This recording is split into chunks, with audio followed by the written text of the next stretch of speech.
Has courage deserted the noble houses of Westeros? I will not believe it is so!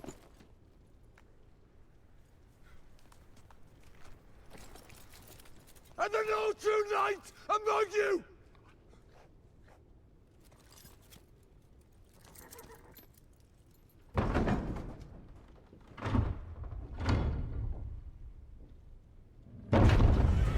A stranger came forward, broad-shouldered, loud in presence even when not speaking, moving like someone who had never once asked permission to enter a room. He stopped at the edge of the champions, looked them over as if they were a formation awaiting inspection, and then looked up toward the lords like he might be doing them a favor. "My name," he said, "is Macho Man Randy Savage." Nobody knew what that meant, and that did not slow him down in the slightest. Dunk blinked at him, because Dunk had met a lot of strange men in a lot of strange places, but this one carried himself like a proclamation. A man in the crowd muttered something about madness. Someone else laughed too loudly, trying to make it safe. A third man said nothing at all, which is what people do when they see something they will later swear they never saw. Randy Savage pointed at Dunk's empty space. "You're one short," he said. Dunk swallowed. "Aye." Randy Savage nodded like this was simply a problem in need of a correct answer. "Well," he said, "I am the answer." And then, before anyone could stop him, he stepped into the line and took that empty place as if it had been waiting for him the whole time. They tried to question him. Of course they did. A herald began the process with the careful voice of a man who feared being remembered. Your arms, sir?" Randy Savage looked down at himself as if discovering, for the first time, that other people used symbols to prove they belonged. "I need no painted cloth to prove my strength," he said, "and I need no horse for the trial of 7. That did it. That pulled real sound from the yard. Some gasps, some laughter, some anger. The opposing side smiled like wolves. A prince's champion leaned forward in his saddle, amused. "No horse?" the man said. "Then you will be trampled." Randy Savage's eyes narrowed with delighted offense. "Trampled?" he boomed. "You're looking at men who are the cream of the crop, and the cream does not get stepped on. It rises." "Yes." He said it like that, as if the words themselves were a kind of armor. He gathered Dunk's 6 other champions close, speaking fast and certain, as if he had known them for years instead of minutes. "You listen," Randy Savage said, voice rolling over them, "because there's no man across from you that can stop you if you remember what you are. True knights. Not just by vows, but by will. They've got titles, and polish, and pride, and we have something better." Humphrey Beesbury, trying very hard to be brave, asked the only question that mattered. "And what is that?" Randy Savage smiled, wide and fearless. "We have the crowd," he said. "We have right, and we have me." Dunk stared at him, and Dunk did not understand, and Dunk still nodded because some part of him, the part raised by Sir Arlen, recognized a strange sort of courage when it walked into his line and refused to leave. A herald stepped forward then, because tradition demanded it, and because men love to put holy words on the edge of violence. He lifted his hands and spoke formally, careful as a prayer written by someone who never bled. "O 7 who are one," he said, "look upon this trial and grant fair fighting, true judgment, and victory to the just." The signal came, and the trial of 7 began. It always begins the same way. A rush, a shout, the first collision that decides whether courage will matter or only luck. Dunk lowered his lance and charged.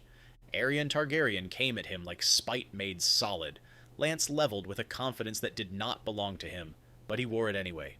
The lances met. Aerion struck Dunk first, hard, slipping through the chaos of movement and finding him with a cruel certainty. Dunk felt the impact in his bones, and the world narrowed to pain and the sound of his own breath turning ugly. He tried to counterattack, to bring his weapon around, to answer the insult of that strike with something final. His horse stumbled. Dunk pitched, fought the fall, and then felt something tear at his side. Serious, deep, hot. He heard shouting, not sure whose. He tasted blood and dirt together. He tried to rise in the saddle. A flail caught him. It struck with the blunt, swinging authority of a tool meant to end arguments. Dunk's head rang like a bell. His vision flashed white. Then everything went away. Dunk was down, and somehow Dunk was up again.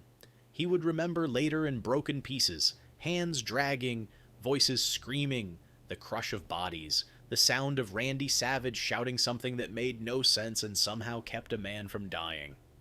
And then it was Dunk and Aryan again, as if the world had decided they were the center of the cruelty. They fought. Not neatly, not as a tourney. They fought like men trying to erase one another. Dunk sustained wound after wound, cuts, bruises. The side injury burned every time he twisted. His limbs began to feel heavy, as if his armor had doubled in weight and then doubled again. Aryan kept coming, fueled by the certainty of a boy who believed the world owed him victory.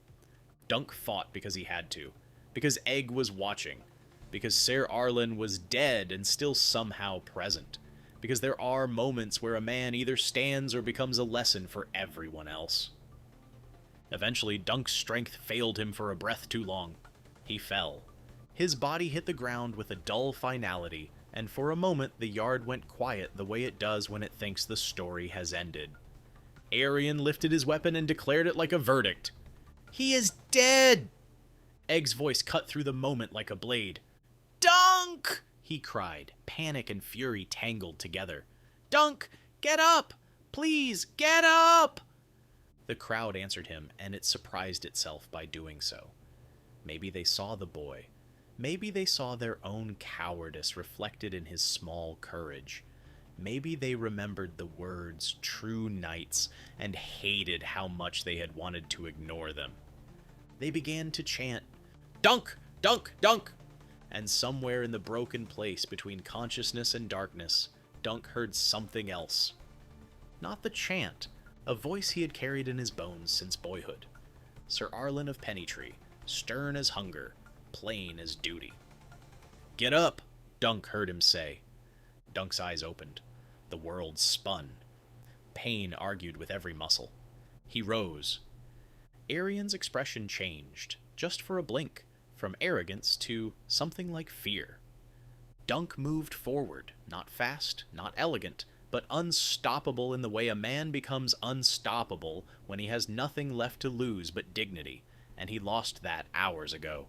He struck Aryan again and again, forcing him back, forcing him down, forcing the truth out of him with every blow, that Aryan was not brave, only entitled. Aryan broke. He yielded quickly, because when it finally came time to pay for his pride, he discovered he did not wish to. "I yield!" Aryan spat, as if the word tasted foul. Dunk did not stop. He grabbed Aryan, dragged him like a sack of rotten wheat, and hauled him before Lord Ashford. Dunk's voice came out ragged, but it carried. "Withdraw it," he growled. "Withdraw your accusation." Aryan looked up at the lords, at the crowd, at the boy who would not stop shouting, at the man who had gotten up when he should not have been able to. Aryan swallowed his pride because pride was suddenly too expensive. "I withdraw it," he said. And just like that, the trial ended with a boy's scream, a dead man's memory, and a bully forced to say the words aloud. Dunk woke later to pain made manageable by monsters and time and the strange mercy of being alive. His wounds were treated, his side was bound, his head still rang, but it rang in a world that continued to exist, which felt like a bargain. He learned, slowly, what had happened while he drifted in and out. Everyone else was alive. Not just alive, living, battered, bruised, but not dead. And the more he heard, the more impossible it sounded. Because trials of 7 are built to kill men in public. That is their nature. That is why they were not held for 100 years. So how were they all alive? Egg told him, eyes shining with a fierce pride that did not fit his small face. He did it, Egg said, nodding toward the corner of the chamber. Macho Man Randy Savage stood there like a victorious calamity, arms folded, looking entirely satisfied with the state of the universe. Randy Savage, Dunk rasped.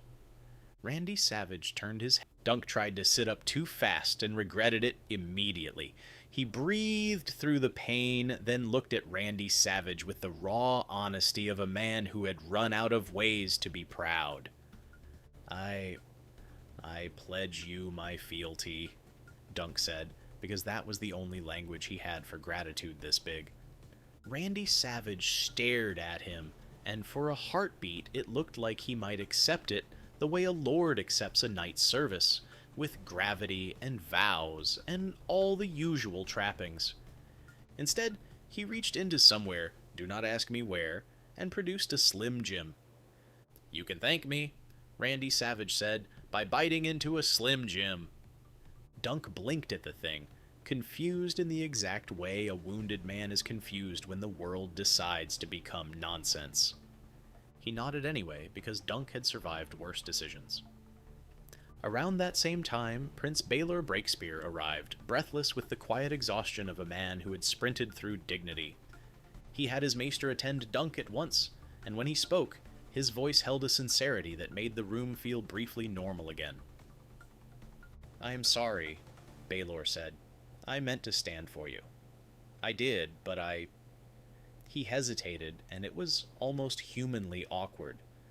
"I had trouble fitting into my son's armor." The words sat there for a moment, ridiculous and painfully earnest at the same time.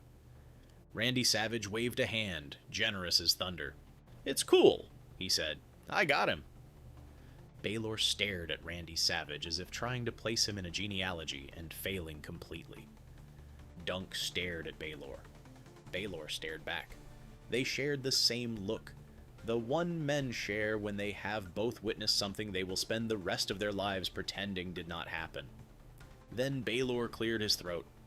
"Sir Duncan," Baelor said carefully, "would you squire the boy for us?" Egg's eyes went wide, like the world had just offered him everything he wanted, and he was terrified it might take it back. Baelor's voice lowered by half a breath, the way important requests do. "And never bring this up again." Dunk, battered and bound and still somehow standing inside himself, nodded. "Aye," he said, "I will." Randy Savage smiled like a man satisfied with the shape of fate. Then, as suddenly as he had arrived, Macho Man Randy Savage was not there anymore. Not dead, not slain, not carried off. Translated, as the Septons would later insist with trembling certainty, to the seven heavens to enjoy Slim Jims in eternal triumph. Plus, it was the most the seven gods had been asked to do in 100 years, and they chose the strangest part to take seriously. So Dunk rose when he could, healed when he must, and took Egg as his squire. And the travels of Dunk and Egg began. And the world was a sadder place, for we did not get the bee coffin or bee magic. This has been Canon Chaos.